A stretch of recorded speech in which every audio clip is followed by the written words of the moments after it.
हम लोग का पिछले क्लास में जो है आर्टिकल 20 कंप्लीट हो गया था ना।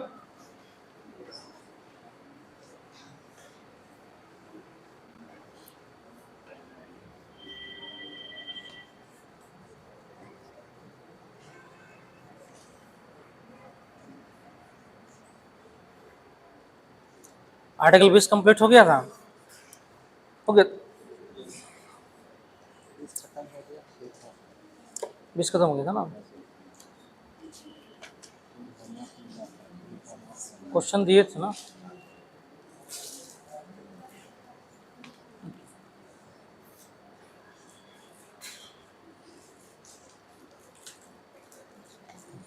एक क्वेश्चंस तुम लोग को दिए थे, लिखे थे क्वेश्चंस का आंसर लिखे थे?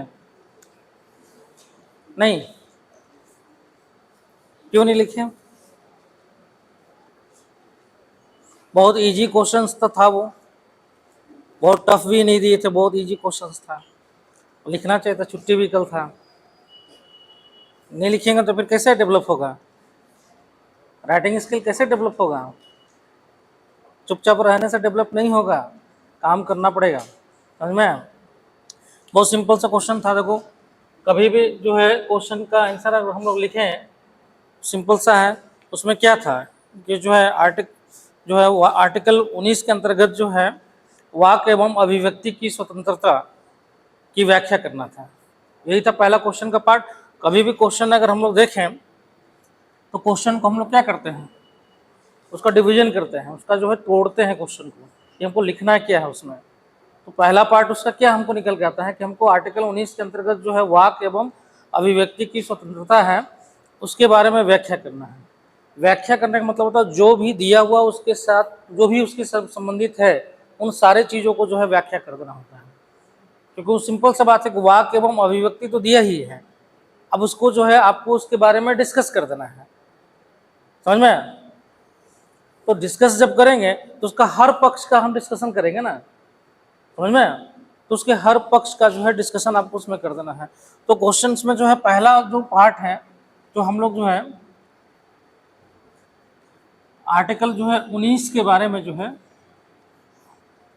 आर्टिकल 19 का जो महत्व है, इंपॉर्टेंस होता है, या उसके बारे में जो भी बोला जाता है, पहले हम लोग क्या करते हैं कि आर्टिकल 19 के बारे में जो परिचय है वो परिचय दे देंगे। ठीक है? आर्टिकल 19 का जो परिचय होता है उस परिचय को हम बता देंगे, इंट्रोडक्शन उसका देंगे ना। किसी भी क्वेश्चन को लिखने के पहले जो है क्या है, परिचय देना पड़ेगा उसका कि वो है क्या। तो परिचय हम दे देंगे पहले उसका। तो आर्टिकल 19 में जो है स्पेशली जो है आर्टिकल 19 का जो इम्पोर्टेंस है उसी चीज़ को हम बता देंगे। ठीक है? और आर्टिकल 19 जो है किसी भी देश में अगर हम देखें तो किसी भी देश में जो है एक मूलभूत जो प्राकृतिक नेचुरल जो राइट्स होता है उसका एक पार्ट है। नेचुरल राइट्स क्या होता है? नेचुरल राइट्स का मतलब होता है कि जो है कोई भी व्यक्ति जो है जन्म लेने के साथ ही उसको वो राइट्स मिल जाना चाहिए। तो कोई भी व्यक्ति जन्म लेता है तो उसको क्या जो है घूमने की आज़ादी, कहीं आने जाने की आज़ादी है कि नहीं है, उसको बोलने की आज़ादी है कि नहीं है, ये तो उसका नेचर का है ना पार्ट। नेचर से वो सीख के, इंसान को छोड़ दो, पशु और पक्षी होता है वो भी बोलने के लिए बोलना स्टार्ट कर देता है, वो उसको भी राइट्स होता है बोलने का, वो भी कहीं भी जो है विचरण कर सकता है, कहीं भी अपनी आजीविका का जो है कहीं भी अपनी आजीविका का ये कर सकता है। ठीक है? समझ में? तो जब पशु को जो वो राइट्स है तो इंसान को नहीं होना चाहिए, इंसान को भी वो राइट्स है। और इंसान पर अगर कोई बाउंडेशन लगा देता है तो फिर वो राइट्स क्या होता है, उसका खत्म हो जाता है। तो आर्टिकल 19 क्या हो रहा, तो इसका मतलब था कि आर्टिकल 19 में अगर ये प्रोविजन किया हुआ है इसका मतलब है कि इसके पहले वो चीज़ें नहीं थी, तभी तो प्रोविजन किया गया होगा।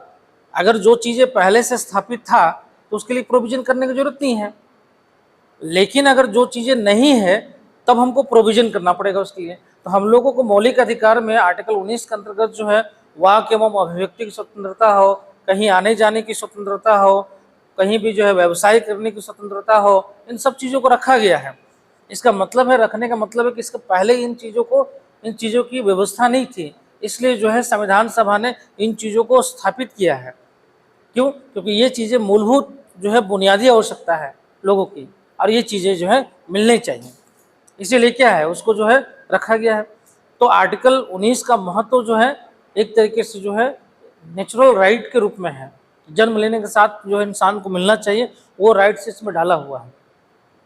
ठीक है, तो आपको जो है पहले परिचय दे देना है। अब आर्टिकल 19 का जो है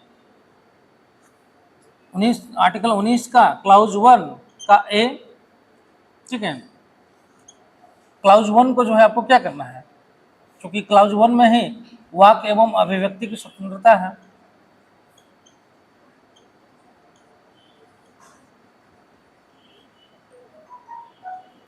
अभिव्यक्ति की स्वतंत्रता है, तो ये वाक एवं अभिव्यक्ति की स्वतंत्रता जो है, ये जो है आपको इसके बारे में बताना होगा कि वाक एवं अभिव्यक्ति की स्वतंत्रता क्या है। तो पहले वाक एवं अभिव्यक्ति की स्वतंत्रता जो है आपको बताना है कि जो है इसके अंतर्गत जो है क्या क्या चीजें आती हैं। तो सिंपल सी बात है, इसमें व्याख्या क्या करना है, सिंपल सी बात है, इसमें क्या व्याख्या करना है, तो इसके सारे पार्ट का व्याख्या आपको करना है कि वाक एवं अभिव्यक्ति की स्वतंत्रता का तात्पर्य क्या होता है, समझ में।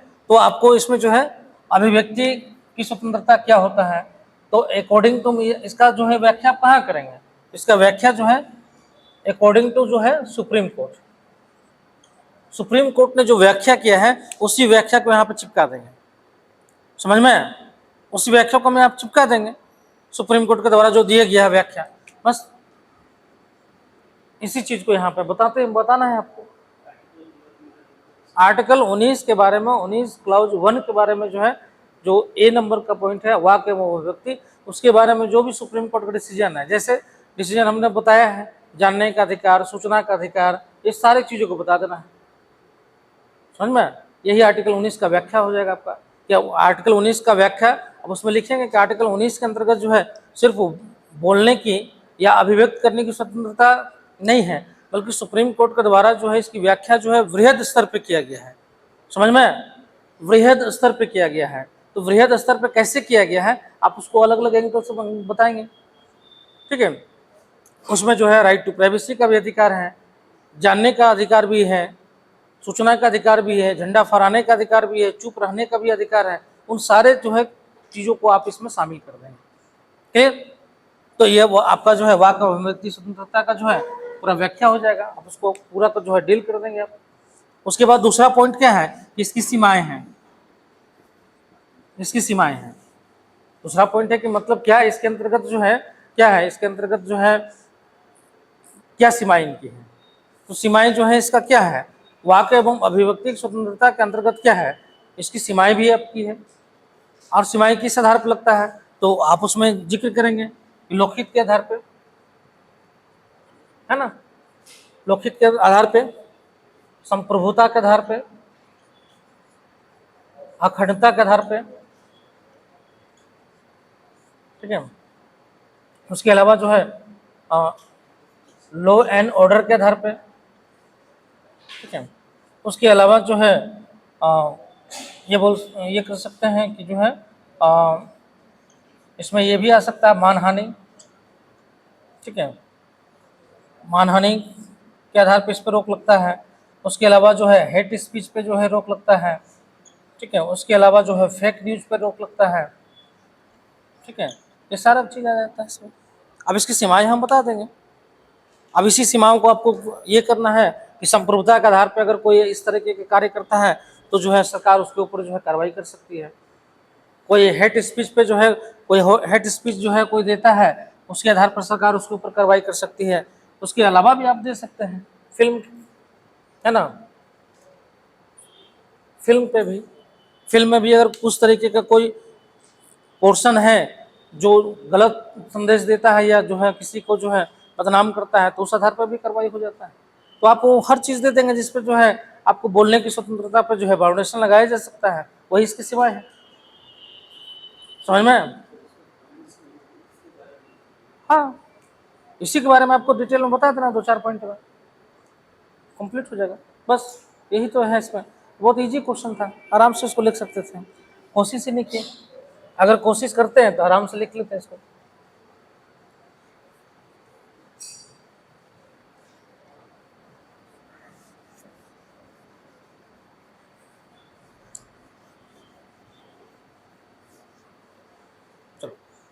नेक्स्ट हम लोग का जो है आर्टिकल जो है 21 है।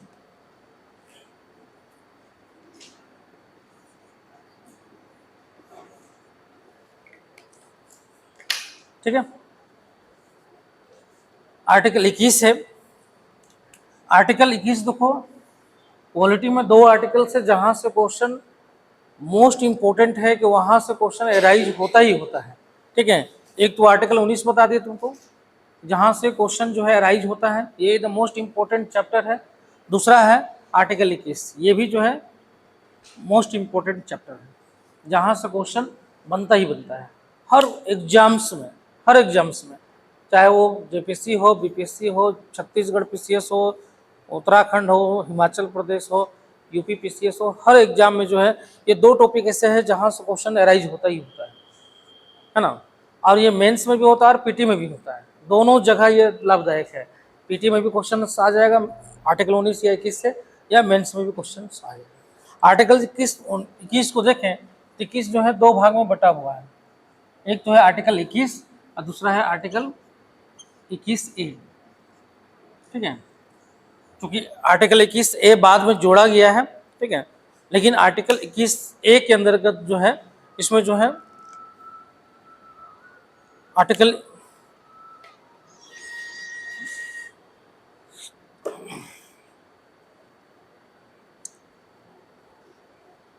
ठीक है, आर्टिकल 21A के तहत जो है इसमें जो है शिक्षा का अधिकार जो है शामिल किया गया है।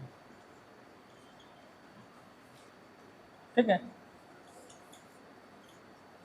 शिक्षा का अधिकार जो है इसमें शामिल किया गया है। तो ये पोर्शन दूसरा पार्ट है इसका, ये बाद में हम लोग करेंगे, पहले हम लोग आर्टिकल 21 ही करेंगे। ठीक है, आर्टिकल 21 में जो है प्राण एवं दैहिक स्वतंत्रता का अधिकार दिया गया है।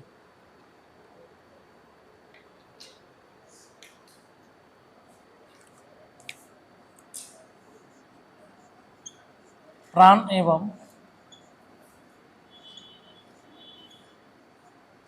दैहिक स्वतंत्रता का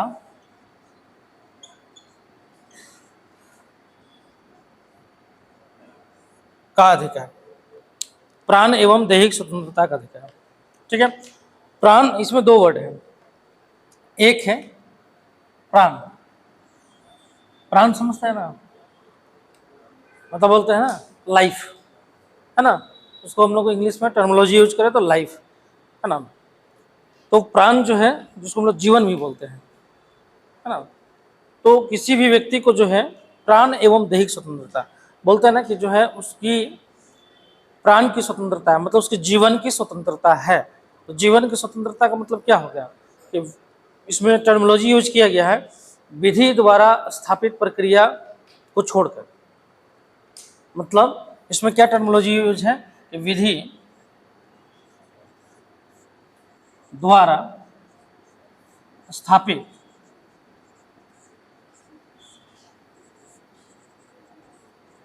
प्रक्रिया को छोड़कर। तो विधि द्वारा स्थापित प्रक्रिया को छोड़कर जो है किसी भी व्यक्ति को जो है प्राण एवं दैहिक स्वतंत्रता है। क्लियर? प्राण का मतलब समझते हो?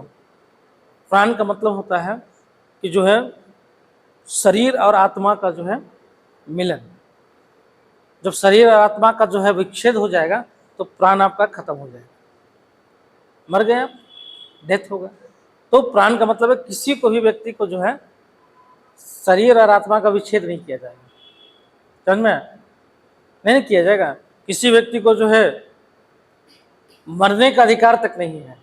अगर आप मरने का जो है कोशिश करते हैं तो आपको यह अधिकार नहीं है कि आप जाके मर जाइए, अधिकार नहीं है। आपको सुसाइड करने का अधिकार नहीं है। अगर आप सुसाइड करते हैं और बच गए तो आपके ऊपर कार्रवाई हो जाएगा, आप जेल भी जा सकते हैं। क्यों? क्योंकि आपको ये राइट है ही नहीं। यहाँ पे जो है सिंपल सा है कि यहाँ पे आपको जीवन का अधिकार है, मरने का अधिकार नहीं है। मर सकते हैं सिर्फ एक ही आधार पे, और वो है विधि द्वारा स्थापित प्रक्रिया के आधार पर। ठीक है, विधि द्वारा स्थापित प्रक्रिया का, और ना तो मर सकते हैं ना किसी को मार सकते हैं। अगर किसी को मार देते हैं तो वो फिर क्या हो गया? आप उसके जो है इस फंडामेंटल राइट का उल्लंघन कर दिए। समझ में? इस फंडामेंटल राइट का उल्लंघन कर दिए, किसी का आप हत्या करते हैं तो, क्योंकि उसके जीवन को आपने छीन लिया ना, लेकिन उसको जीने का अधिकार था। समझ में? तो जीने का अधिकार था। एक ये हो गया कि भाई किसी को जो है जीवन जीने का अधिकार है। दूसरा है दैहिक स्वतंत्रता, कि मान लीजिए कि अगर उसको जीवन जीना है, वो जी तो रहा है लेकिन उसको एक कमरे में कैद कर दिया, तो फिर वैसा जीवन का क्या मतलब? उसके वैसे जीवन का क्या मतलब? एक कमरे में उसको बंद करके छोड़ दीजिए। तो बोला गया कि दैहिक स्वतंत्रता भी होना चाहिए, मतलब शरीर का, बॉडी का भी जो है स्वतंत्रता होना चाहिए। कि भाई बॉडी का है कि मतलब आप जो है, आप सिर्फ एक जीवन तो जी रहे हैं लेकिन एक कमरे में बंद करके रख दिए, तो जीवन का कोई मतलब नहीं है। बल्कि जो है उसको कहीं घूमने का भी स्वतंत्रता होना चाहिए, कहीं जाने का, कहीं कुछ करने का स्वतंत्रता होना। तो बोला गया कि मतलब ये नहीं है, इसमें प्राण भी है, किसी को मरने का भी नहीं है, और साथ में जो है दैहिक स्वतंत्रता भी है, किसी को ये नहीं कि बंद करके आप रख दो।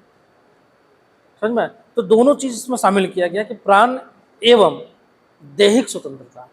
जीवन तो है ही, साथ में जो है आपकी बॉडी जो है, आपका जो शरीर है, उसकी भी स्वतंत्रता होनी चाहिए। पहले क्या किया कि किसी को जो है पिंजरा में बंद करके रख दिया, तो जी तो रहा है, गुलामों की स्थिति ही होता था ना। पहले के समय में दास प्रथा जब चलता था तो क्या होता था कि किसी गुलाम को पिंजरे में बंद करके रख दिए, जब जरूरत पड़ा उसको निकालें और उसको काम करवाएं, फिर पिंजरा में बंद करके रख दिए। तो उसको क्या मतलब? उसका जीवन को ऐसे में नरक बना हुआ है जीवन। तो ऐसा दैहिक स्वतंत्रता नहीं है, तो ऐसा जीवन जी को क्या करेगा? कोई जीवन उसका है ही नहीं। तो वैसे स्थिति में बोला गया कि दोनों चीज रखा गया है। अंग्रेजों के समय में ये होता था कि जो है बिना मतलब का जो है जेलों में बंद कर दिया जाता था, लोगों को किसी भी आधार पर बंद कर दिया जाता था, और लोगों का जीवन जो है, जीवन तो चल रहा है लेकिन जो है जेल में बंद है। किसी को ले जाकर अंडमान निकोबार भेज दिया, काला पानी सजा दे दिया, किसी को जो है म्यांमार भेज दिया सर्कुलर जेल में, तो कहीं कहीं सर्कुलर जेल अंडमान निकोबार में रंगून जेल में भेज दिया। तो क्या फायदा उसके लिए जीवन का?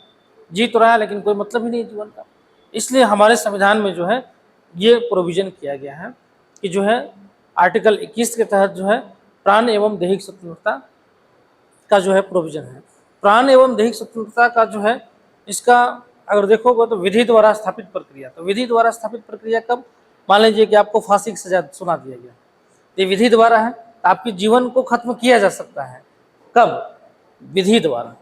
विधि ने जो है दे दिया कि भाई ये व्यक्ति जो है फांसी पे इसको चढ़ा दो, तो फांसी पे चढ़ा दिया गया, तो आपका जीवन खत्म हो गया। इसको जेल में बंद कर दो, जेल में अगर आप हैं तो आपका दैहिक स्वतंत्रता क्या है? समाप्त हो गया। जीवन तो है लेकिन शरीर का स्वतंत्रता आपका समाप्त हो गया, आप एक जेल में कारावास में बंद है।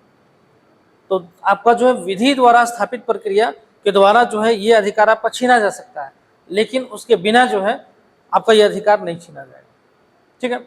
अब इसमें जो है बोला जाता है कि सुप्रीम कोर्ट ने जो है इसका जो है बहुत लंबा विस्तार किया है, प्राण एवं दैहिक स्वतंत्रता का बहुत लंबा विस्तार किया है, और बोला है एक वर्ड इसमें जोड़ा कि जीवन, मान लीजिए जीवन है, आपका दैहिक स्वतंत्रता भी है और जो है प्राण एवं दैहिक स्वतंत्रता दोनों है, लेकिन जीवन आपका बेकार है। आप 2 टाइम खाना नहीं खा पा रहे हो, आपके पास रहने का घर नहीं है, आपको स्वच्छ पर्यावरण नहीं मिल रहा हो, या फिर आप बहुत सारे तकलीफों से घिरे हुए हो, तो दोनों स्वतंत्रता होने के बावजूद भी आपका जीवन कैसा है? नरक के समान है। तो क्या फायदा ऐसे जीवन का? समझ में? तो ऐसे जीवन का क्या फायदा जब आपको मूलभूत सुविधाएं ही नहीं मिल पा रहा है, आप मूलभूत सुविधाओं से ही वंचित है। तो जब मूलभूत सुविधाओं से वंचित है तो ऐसे जीवन का कोई मतलब है? कोई मतलब नहीं है। तो सुप्रीम कोर्ट ने इसमें एक वर्ड जोड़ा, बोला कि जो है जीवन तो है, जीवन की स्वतंत्रता तो है, जीवन की स्वतंत्रता तो है, लेकिन कैसे जीवन? तो बोला कि गरिमापूर्ण, डिग्निटी, है ना? जीवन कैसा होना चाहिए? डिग्निटी फुल होना चाहिए। तो गरिमापूर्ण जो है जीवन होना चाहिए, है ना? गरिमापूर्ण जीवन। अब गरिमापूर्ण जीवन क्या होगा? एक इंसान के अंतर्गत जो है वो जीवन तो जी रहा है, लेकिन वो गरिमापूर्ण जीवन कैसे जिएगा? तो गरिमापूर्ण जीवन जीने के लिए जो है ये सुप्रीम कोर्ट ने इसका जो है व्याख्या जो है समय समय पे इसकी व्याख्या जो है की है।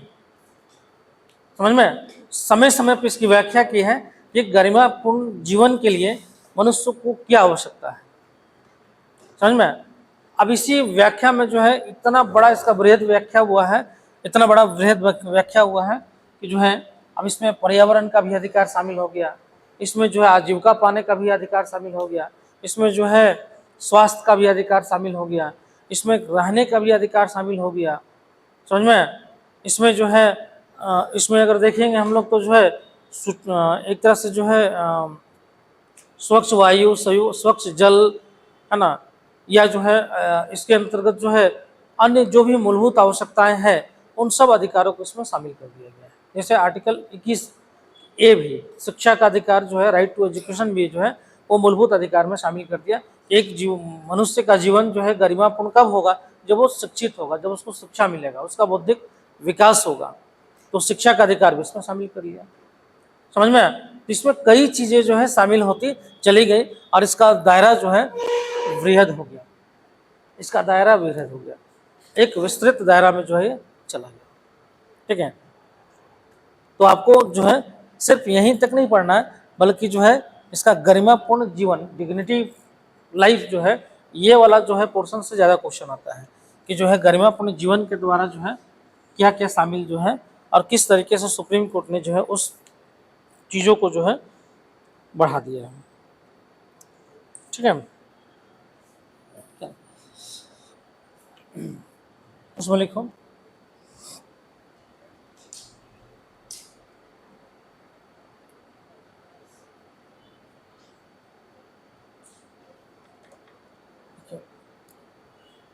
प्राण एवं दैहिक स्वतंत्रता का अधिकार लिख लिया है।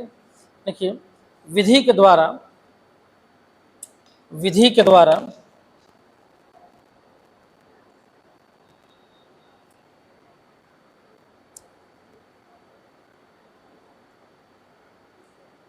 स्थापित प्रक्रिया के बिना,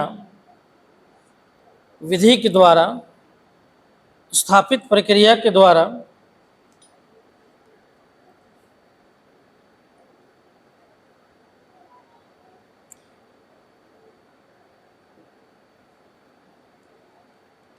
स्थापित प्रक्रिया के द्वारा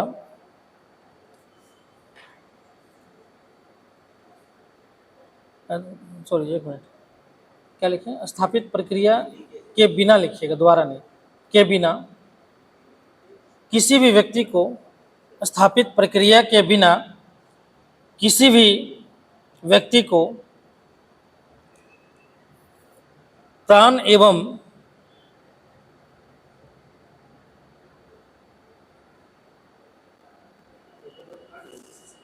द्वारा काट दीजिए,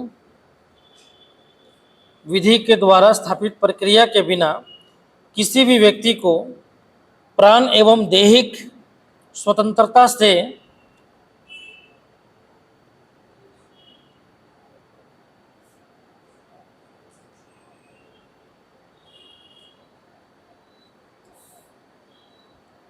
दैहिक स्वतंत्रता से वंचित नहीं किया जा सकता।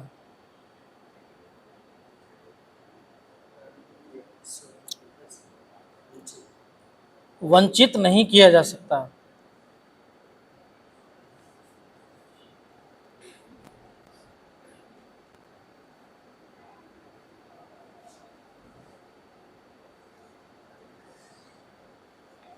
ठीक है,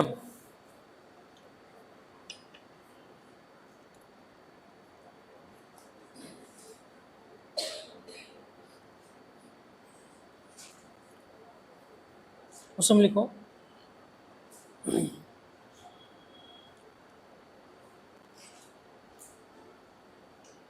गोपालनवाद 1950,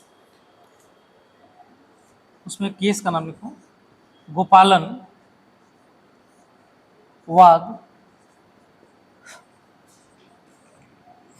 1950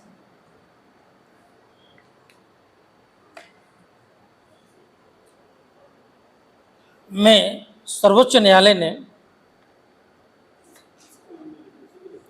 गोपालनवाद, लाइन चेंज करके, गोपालनवाद 1950 ईस्वी में सर्वोच्च न्यायालय ने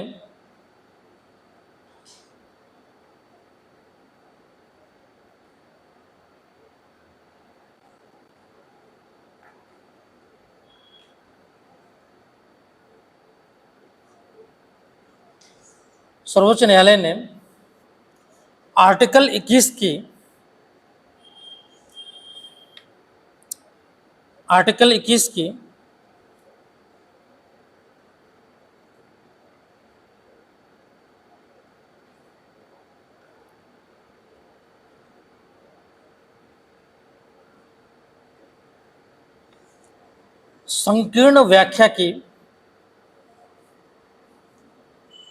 संकीर्ण व्याख्या की संकीर्ण नैरो, हाँ 21 का ए नहीं, ए अभी कहाँ आया है, 21 की, ए नहीं, 21 की संकीर्ण व्याख्या की संकीर्ण नैरो,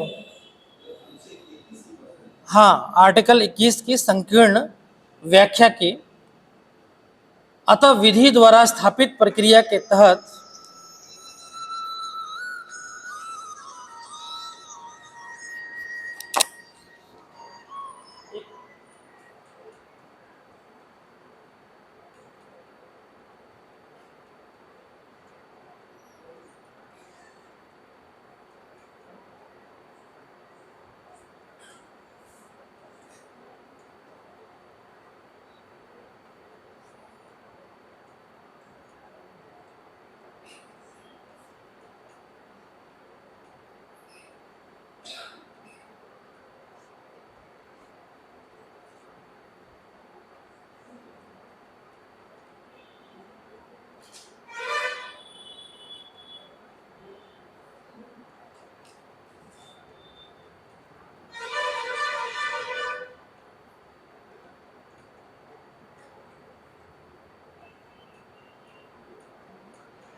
कहाँ तक लिखे थे?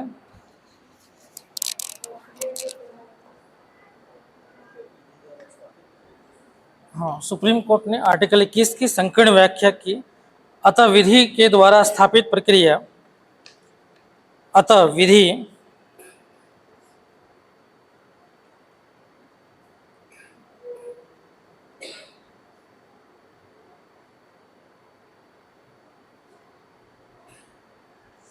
स्थापित प्रक्रिया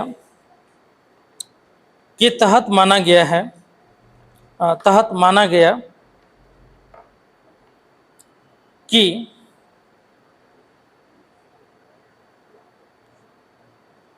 न्यायपालिका केवल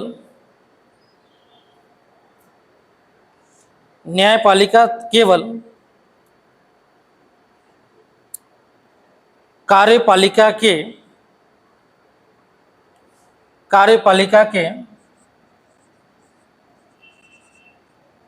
स्वेच्छाचारी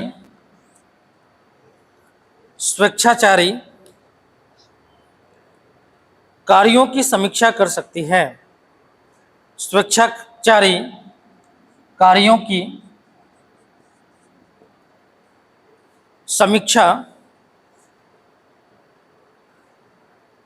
की समीक्षा कर सकती है।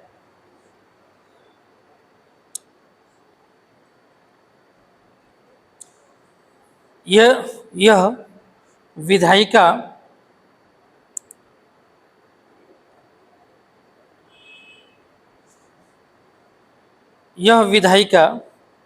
के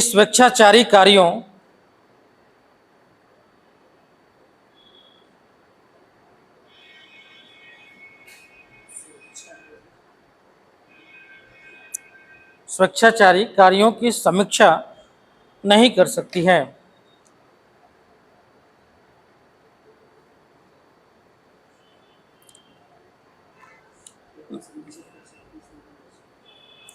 समीक्षा नहीं कर सकती है।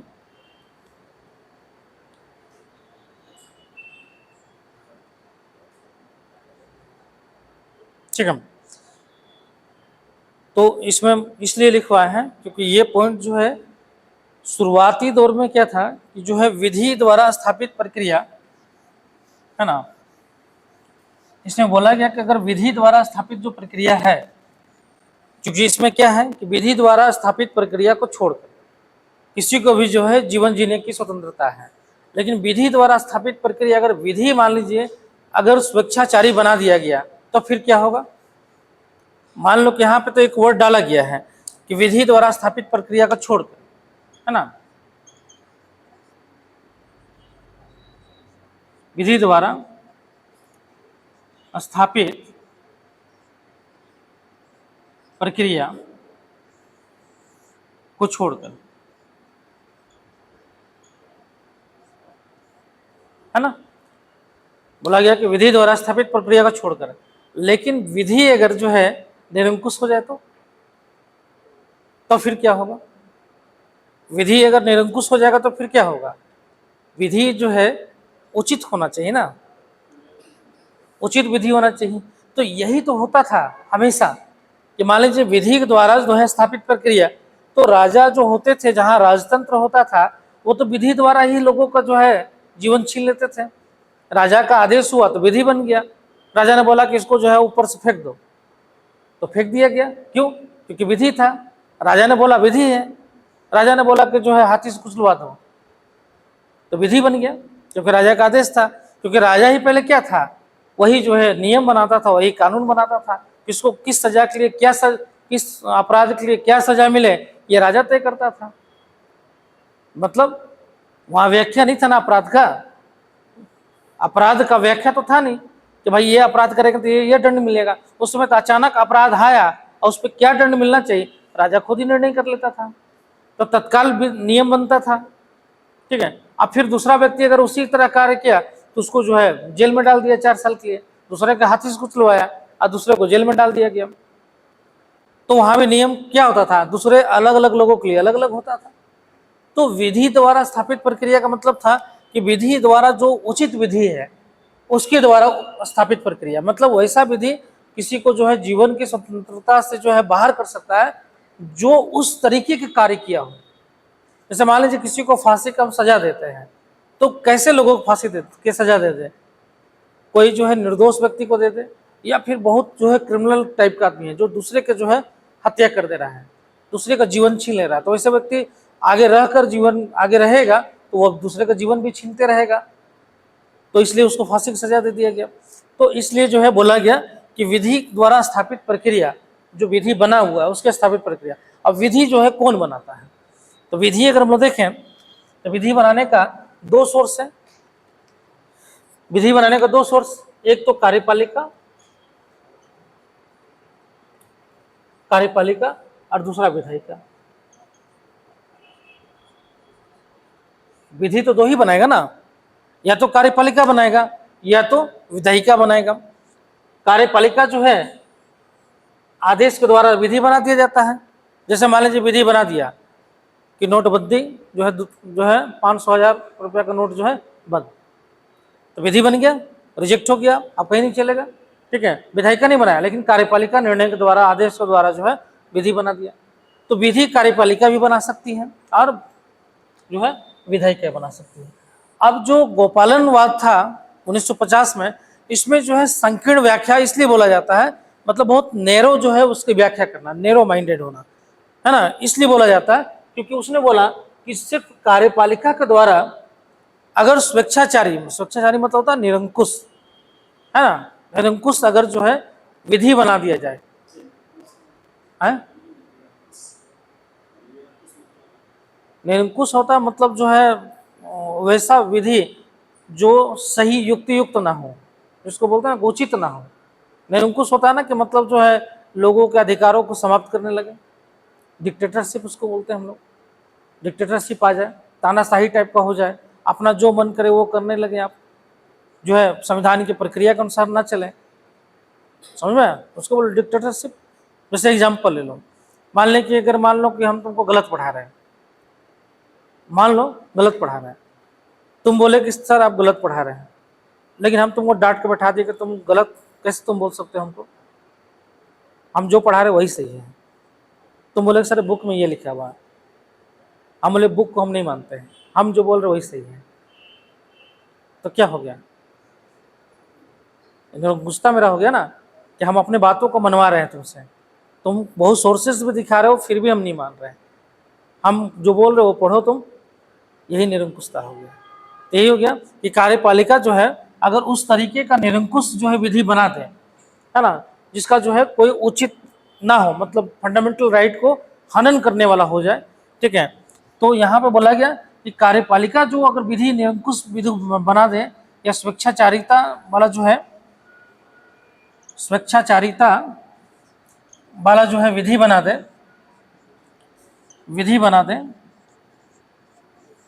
ठीक है, तो उसकी समीक्षा जो है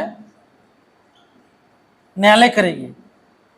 अगर कार्यपालिका जो है अगर विधि बना दे तो उसकी समीक्षा जो है कोर्ट करेगा कि ये जो है ओरिजिनल में जो है ये जो है कहीं ऐसा तो नहीं है कि जो है ये फंडामेंटल राइट को उल्लंघन कर रहा हो, समझे। तो फंडामेंटल राइट का उल्लंघन करने वाला अगर पार्ट होगा तो सिंपल सी बात है कि इसको, इस कानून को जो है समीक्षा करके जो है इसको समाप्त जो है किया जा सकता है, ठीक है।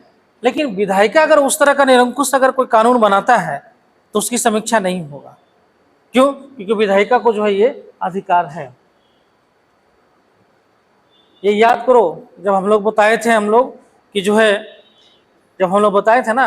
कि जो है फंडामेंटल राइट में संशोधन किया जा सकता है कि नहीं किया जा सकता है, ठीक है, तो दो केसेस को याद करो जहां पे बोला गया था कि पार्लियामेंट जो है संविधान में कहीं भी संशोधन कर सकता है, वो उसको अधिकार है। इसका मतलब था कि फंडामेंटल राइट में भी संशोधन वो कर सकता था, वो उसका स्वेच्छाचारिता भी हो, अगर फंडामेंटल राइट को खत्म करने वाला भी हो तो वो कर सकते हैं। ये केसेस में था सज्जन सिंह और शंकरी प्रसाद में बोला गया था ना।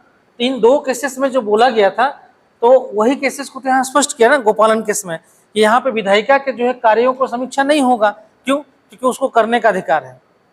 अगर वो निरंकुश विधि भी बना दे, मान लीजिए कि जो है आपको संविधान में दिया गया है कि जो है बोलने की स्वतंत्रता दिया गया है, और जो है सरकार जो है बोले कि जो है विधि बना दे कि भाई जो है आज के बाद सरकार के खिलाफ जो है कोई भी व्यक्ति नहीं बोलेगा, आलोचना नहीं करेगा। अगर सरकार के खिलाफ आलोचना आपने किया तो जो है ये माना जाएगा कि देशद्रोह है, माना जाएगा। तो फिर क्या कीजिएगा, आप आलोचना कर पाएंगे? सरकार अगर गलत कार्य भी करेगी तो आप आलोचना करेंगे?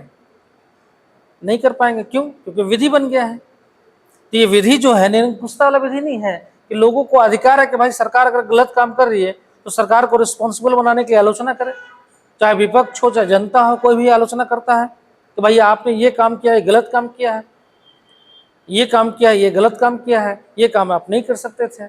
तो आलोचना अगर किया जाता है तो सरकार को क्या होता है, उसको रिस्पॉन्सिबल बनाने के लिए कि सरकार जो है क्या हो, उन चीज़ों पे रिस्पॉन्सिबल बने। जैसे एक एग्जाम्पल ले लो, तीन जो है कानून बनाया गया था किसानों के लिए, ठीक है, 3 कानून किसानों के लिए बनाया गया था। किसान जो है उसका आलोचना करना स्टार्ट कर दिए कि कानून जो है एक तरह से हमारी जमीन को ही छीन लेगा, एक तरह से जो हम लोगों को जो है जमीन को जो है बड़े बड़े जो है उद्योगों को चला जाएगा और हम लोगों को फायदा नहीं होगा। तो सारे विरोध में आ गए, कई दिनों तक जो है विरोध करते, प्रदर्शन करते रहे, ठीक है। फिर बाद में सरकार को लगा कि नहीं, किसान जो इसके खिलाफ है, जिनके लिए हम कानून लेके आ रहे हैं, जब वही संतुष्ट नहीं है तो फिर उन्होंने फिर बाद में कानून को रद्द कर दिया, हटा लिया। तो ये क्या हो गया, सरकार को रिस्पॉन्सिबल बनाए ना कि आप गलत कर रहे हैं, तो उसके लिए क्या हो गया कि आप जो है विरोध करेंगे या आलोचना करेंगे, है ना, या धरना प्रदर्शन करेंगे। ये अधिकार मूलभूत अधिकार है। क्यों? क्योंकि सरकार जो है निरंकुश ना बन जाए, उसको आपके लिए जो सही है या गलत है उसको वो डिसीजन ले सके। ये कानून जिनके ऊपर जा रहा है वो खुश नहीं है, ये गलत कानून है, समझ में। तो इसलिए जो है सरकार को जो है रिस्पॉन्सिबल बनाने के लिए जो है लोगों को क्या चाहिए, अधिकार चाहिए। अगर अधिकार नहीं होगा तो आप रिस्पॉन्सिबल बना ही नहीं पाएंगे। तो इसलिए मूलभूत अधिकार है ये सब। अगर मान लीजिए सरकार को अगर निरंकुश अगर कानून बनाने दे दिया जाए तो सरकार को तो मौका मिलेगा, तो सरकार तो सीधे सिंपल बात बता रहे, बोलेगा कि भाई चुनाव मत कराओ, बदल दो चुनाव मत कराओ, ऑटोमेटिक हम ही बनते हुए आएंगे, चुनाव का खत्म कहानी आपका हो गया ना। तो सरकार तो खुद ही बनते हुए चली आएगी, तो फिर क्या होगा, फिर वो जैसे काम करेगी आप खुश रहेंगे, उसी में खुश रहिए नाराज रहिए, सरकार होता है। तो राजतंत्र हो गया ना, एक ही व्यक्ति बनेगा 50 साल तक, बना रहेगा, या फिर वो जिसको चाहेगा बना देगा, ट्रांसफर ऑफ जो है गवर्नेंस कर देगा, गवर्नमेंट कर देगा। तो फिर क्या हो गया, फिर आपका राइट तो खत्म, आप कुछ कर ही नहीं पा रहे हैं। ये भी एक एग्जाम्पल है। जैसे मान लें रसिया में होता है, तो रसिया में क्या है बोला जाता है, रसिया में जो है पुतिन जो है लगातार जो है राष्ट्रपति कैसे बन जाते हैं। तो बोला जाता है कि वहां पे जो है कंडीशन था शुरुआत में कि 2 बार ही आप लगातार राष्ट्रपति बन सकते हैं, तीसरी बार नहीं बन सकते हैं। तो पुतिन क्या किए कि 2 बार राष्ट्रपति बने, उसके बाद फिर तीसरी बार में जो है प्रधानमंत्री बने, और फिर उसके बाद जो उन्होंने संशोधन करवाया कि जो है लगातार को भी राष्ट्रपति रह सकता है, समझ में, संशोधन करके फिर चौथी बार में क्या हो गया कि वो राष्ट्रपति बने। अब बोला जाता है कि बार बार राष्ट्रपति बन जाते हैं पुतिन, क्यों? तो बोला जाता है कि जितने विपक्षी लोग हैं सबको जेल में डाल दिए। तो जब विपक्ष चुनाव ही नहीं लड़ा तो ऑटोमेटिक वो जीत जाते हैं, समझ में। तो चुनाव लड़ने वाला भी तो कोई होना चाहिए, अगर नहीं लड़ेगा तो सिंपल सी बात है कि वो ऑटोमेटिक हम ही को ना वोट दीजिएगा, अपना ही लोग 10 को देख के चला गया, हम जीत गए, यही होगा ना। तो ये जो है सिंपल सा है कॉन्सेप्ट कि जो है जो मूलभूत जो अधिकार आपका है वो बचा रहे। और ये कब बचता है, ये तब बचता है जब सुप्रीम कोर्ट जो है आपके इन जो है सुप्रीम कोर्ट आपके इन अधिकारों को जो है क्या करता है, वो बचाता है। कैसे बचाता है? समीक्षा करके, वो रिव्यू करता है कि ये ऐसा तो अधिकार नहीं है, ऐसा तो कानून नहीं है जो आपके मूलभूत जो है अधिकारों को क्या कर रहा है, समाप्त कर रहा है, या जो संविधान में दिए गए अधिकार है उसको समाप्त कर रहा है। इन चीजों को ध्यान में रखना होता है, समझ में। इसलिए न्यायपालिका को समीक्षा करने का अधिकार दिया गया है। अब न्यायपालिका बोली शुरुआत में सिर्फ कार्यपालिका की जो है समीक्षा हम करेंगे, लेकिन विधायिका अगर वो ऐसा कोई कानून बना दे तो हम समीक्षा नहीं करेंगे, तो संकीर्ण हो गया ना। क्योंकि समीक्षा तो आप दोनों को करना होगा, चाहे कार्यपालिका निरंकुश कानून बनाए या विधायिका निरंकुश कानून बनाए। लेकिन आपने सिर्फ एक पोर्शन का क्या कर रहे हैं, समीक्षा कर रहे हैं, दूसरे का नहीं कर रहे हैं। सरकार अगर यहाँ से नहीं करेगी तो यहाँ से कर लेगी, किसी को अगर निरंकुश बनना होगा तो यहाँ से नहीं करेगी तो यहाँ से कर लेगी, समझ में। तो ये निरंकुश कानून तो बना ही सकती थी। तो इसलिए बोला जाता है कि ये जो है निरंकुश, ये जो है संकीर्ण क्या है, नैरो जो है, इसकी व्याख्या किया गया सुप्रीम कोर्ट के द्वारा, ठीक है। तो बाद के केसेस में क्या हुआ कि बाद के केसेस में दोनों की व्याख्या किया गया, मतलब बृहद स्तर पे कि अगर कार्यपालिका भी कानून बनाए और विधायिका भी कानून बनाए, दोनों कानून बनाएगा तो उसकी न्यायपालिका समीक्षा करेगी और बोलेगी कि जो है ये कानून मूल अधिकारों को कम तो नहीं कर रहा है, ये मूल अधिकारों को छीन तो नहीं रहा है, और अगर छीन रहा है तो उस कानून को रद्द भी कर सकती है, उस विधि को रद्द भी कर सकती है। मतलब एक सिंपल सी बात है कि विधि कैसा होना चाहिए, तो युक्ति युक्त होना चाहिए, मतलब रीजनेबल रीजन होना चाहिए उसका विधि का। समझ में? ये नहीं कि मतलब कुछ भी बना दीजिए विधि, आप किसी को किसी माध्यम से विधि बना ले आप। क्लियर? जैसे कल देख रहे थे हम एक ये में कि पहले जो है क्या होता था कि जो पहले जो किसी को अरेस्ट किया जाता था, है ना, जो ईडी वगैरह जो अरेस्ट करती थी, है ना, जो फेमा वगैरह एक्ट का उल्लंघन होता था, तो उसमें क्या होता था कि पहले जो है मान लीजिए किसी पास केस आया, केस आता था, फिर केस का जो है इंक्वायरी होता था, जांच होता था। ठीक है, केस का जांच होता था, इंक्वायरी होता था, और फिर इंक्वायरी के बाद जो है फिर वो चार्जशीट पहुंचता था किसके पास? कोर्ट के पास। और कोर्ट जो है उसमें अगर कन्विक्ट कर दी तो व्यक्ति को जो है अरेस्ट करके जेल में डाल दिया जाता था, अरेस्ट करके जेल में। या फिर मान लीजिए इंक्वायरी होने के बाद जो है किसी व्यक्ति को जो है अरेस्ट किया गया तो जमानत भी मिल जाता था, फिर बाद में कन्विक्टेड हो गया तो उसको जो है जेल में फिर डाल दिया जाता था। अभी क्या होता है कि इसमें चेंज हो गया, अब क्या आ गया, फेमावाला में केस हुआ, कोई भी एफआईआर दर्ज हुआ, कोई कंप्लेन आया, तो व्यक्ति को जो है पहले अरेस्ट किया जाता है। समझ में? व्यक्ति को अरेस्ट कर लिया गया, अरेस्ट करने के बाद इंक्वायरी होता है, अरेस्ट करने के बाद इंक्वायरी होता है। ठीक है, इंक्वायरी होने के बाद चार्जशीट जाता है, चार्जशीट के बाद जो है कोर्ट जो है कोर्ट में साबित किए करता है कि जो व्यक्ति वाकई में क्रिमिनल है या नहीं है। अगर कोर्ट जो है यहाँ पे दे दी डिसीजन तो व्यक्ति जो है छूट जाता है, व्यक्ति छूट जाता है ना। बीच में क्या होता है कि जमानत के लिए व्यक्ति जो है लगा रहता है कि हमको जमानत चाहिए, लेकिन वो जमानत जो है जल्दी मिलता नहीं है ना, क्योंकि उसके लिए मजबूत आर्ग्यूमेंट होना चाहिए। मिल सकता है लेकिन आर्ग्यूमेंट मजबूत होना चाहिए, उसको लगना चाहिए कोर्ट को जो है आपको जमानत बहुत जरूरी है, नहीं तो फिर नहीं मिलता है। जैसे एग्जाम्पल हेमंत सोरेन का, हेमंत सोरेन के क्या कंप्लेन आया, एफआईआर हुआ, एफआईआर होने के बाद जो है अरेस्ट हो गया, अरेस्ट होने के बाद इंक्वायरी भी हो रहा है, पूछताछ हो रहा है ना। इंक्वायरी होगा, फिर चार्जशीट जाएगा, फिर कोर्ट में साबित होगा कि जो है इसने अपराध किया है नहीं किया है। अगर नहीं किया है तो फिर वहाँ से छूट भी जाएगा, है ना, अगर किया होगा तो फिर सजा मिल भी जाएगा। ठीक है, तो वहाँ डिपेंड करता है, लेकिन बीच में जो है जो जमानत वाला पोर्शन है वो जमानत वाला पोर्शन होगा ही नहीं। क्लियर? तो इस तरह का विधि जो है इस तरीके का बना भी दिया गया है। क्लियर? तो विधि को जो है सरकार अपने हिसाब से क्या करती है, चेंज भी कर देती है और बना भी देती है। तो ये सरकार जो है इस तरीके का विधि जो है बनाया गया कि जो है इससे क्या होता है कि बहुत सारे लोग जो है इंक्वायरी चलते रहता है, लंबा लंबा इंक्वायरी चलता है, तब तक व्यक्ति जो है बाहर रहते हैं। जैसे एग्जाम्पल देते हैं लालू यादव का कि जो है कई साल तक जो बाहर रहे, फिर कन्विक्टेड हुए तो फिर जाकर जेल में चले गए। तो इस तरह दिया जाता है, इसलिए इसमें चेंज किया गया कि व्यक्ति को जो है, लेकिन इसमें यह भी है कि अगर व्यक्ति जो है कन्विक्टेड नहीं हुआ तो उसका तो भाई मूलभूत जीवन के अधिकार तो खत्म हो गया। मान लीजिए कि अगर आज के डेट में मान लीजिए हेमंत सोरेन गए जेल में, अब जाने के बाद जो है अगर मान लीजिए कि कन्विक्टेड नहीं हुए, मान लीजिए कि 2 साल के बाद कन्विक्टेड नहीं हुए और जो है साबित नहीं हो पाया कि जो उन्होंने फेमा एक्ट का उल्लंघन किया था, तो 2 साल तो उनका चला गया ना, जेल में चला गया। तो इसमें यह भी नुकसान है, 2 साल जेल में चला जाएगा, जमानत नहीं मिलेगा।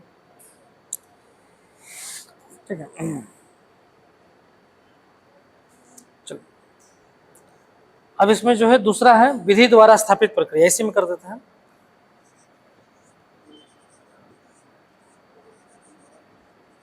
विधि द्वारा स्थापित प्रक्रिया। ठीक है, तो विधि द्वारा स्थापित प्रक्रिया ये जो है मेनका गांधीवाद भारत संघ,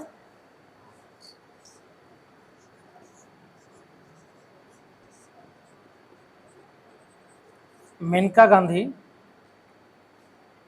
वर्सेस भारत संघ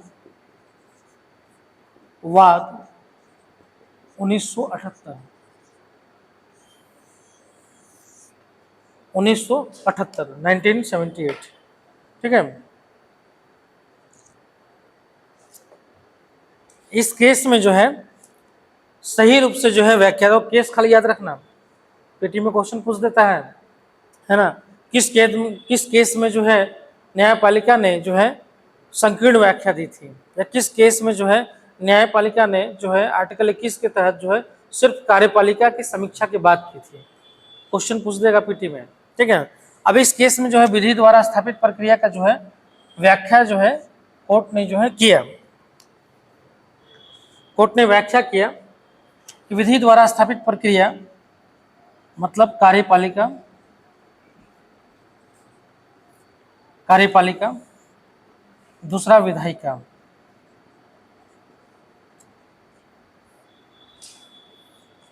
ठीक है, कार्यपालिका दूसरा विधायिका। अब बोले कि जो है विधि द्वारा स्थापित प्रक्रिया का मतलब होता है कि कार्यपालिका और विधायिका ये दोनों जो है विधि निर्माण करते हैं, विधि का निर्माण करते हैं, ठीक है।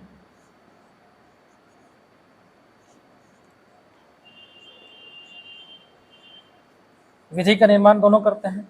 अब इस केस में जो है, जो मेनका गांधी केस में जो है, यहाँ पे न्यायपालिका ने क्या बोला कि जो है विधि द्वारा स्थापित प्रक्रिया का मतलब हुआ कि कार्यपालिका और विधायिका दोनों के द्वारा जो है बनाया गया विधि, समझ में, दोनों के द्वारा बनाया हुआ विधि, और इन दोनों विधि का जो है न्यायपालिका क्या कर सकती है, समीक्षा कर सकती है।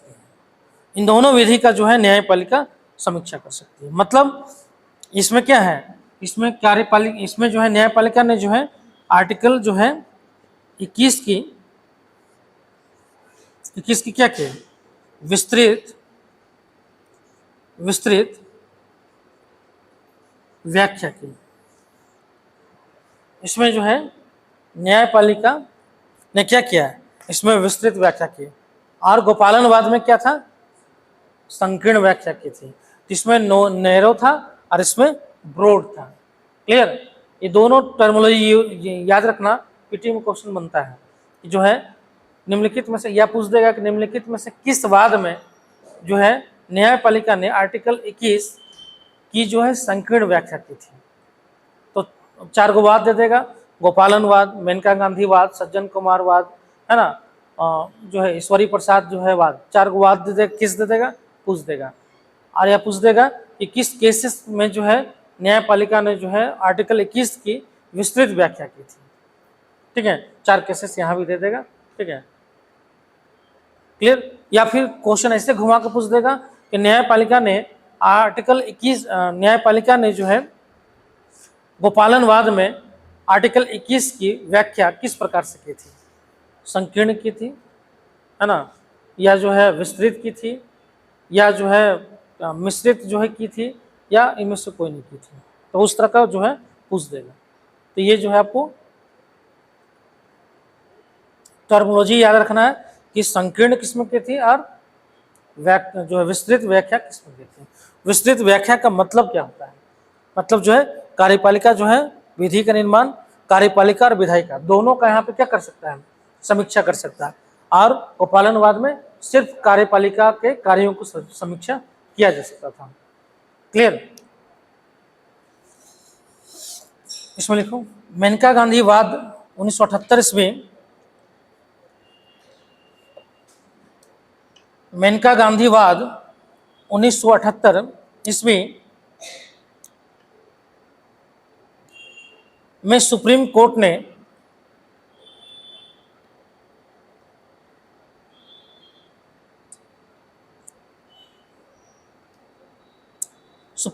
ने आर्टिकल 21 की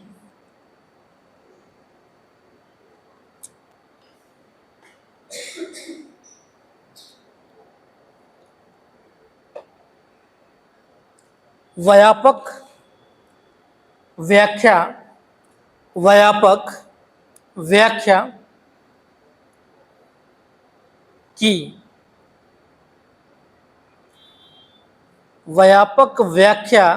की तथा अपने पूर्ववर्ती 1978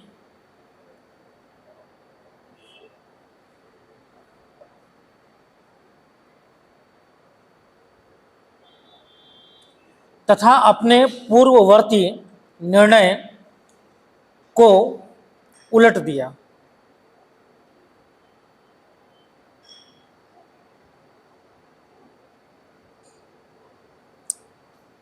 उलट दिया तथा न्यायालय ने माना कि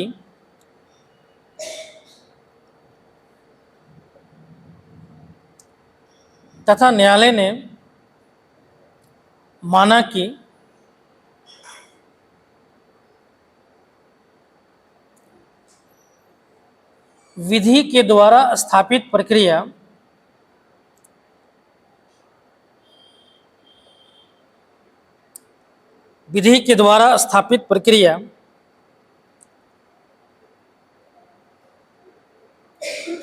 को विधि की सम्यक प्रक्रिया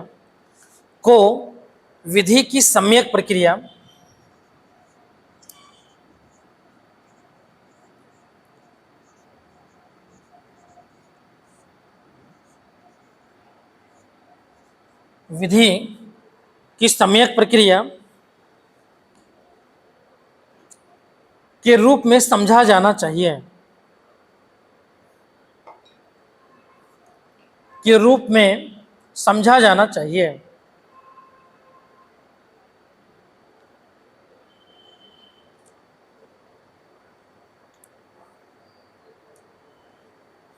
नेक्स्ट लाइन चेंज करो। देखो, इसके तहत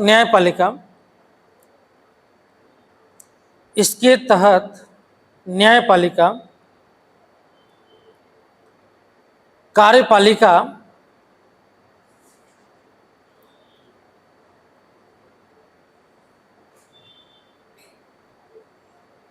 कार्यपालिका के स्वेच्छाचारी कार्यों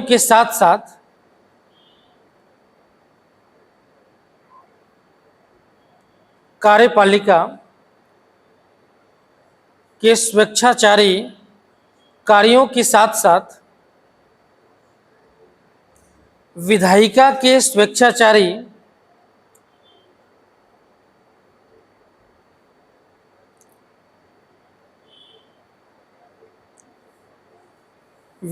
के स्वेच्छाचारी कार्यों की समीक्षा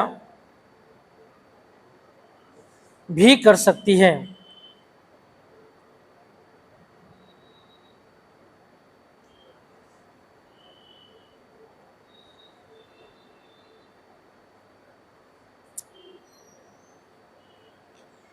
अर्थात वह किसी भी कानून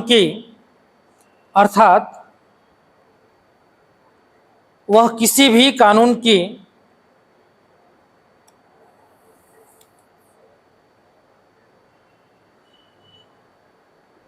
समीक्षा कर सकती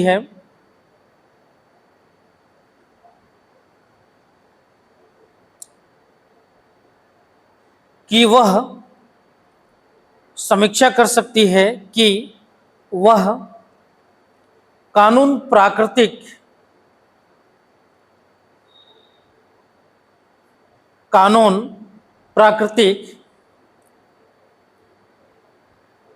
कानून के अनुरूप है या नहीं। प्राकृतिक कानून के अनुरूप है या नहीं।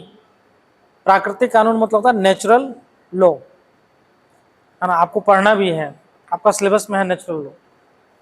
प्राकृतिक कानून के अनुरूप है या नहीं, ठीक है।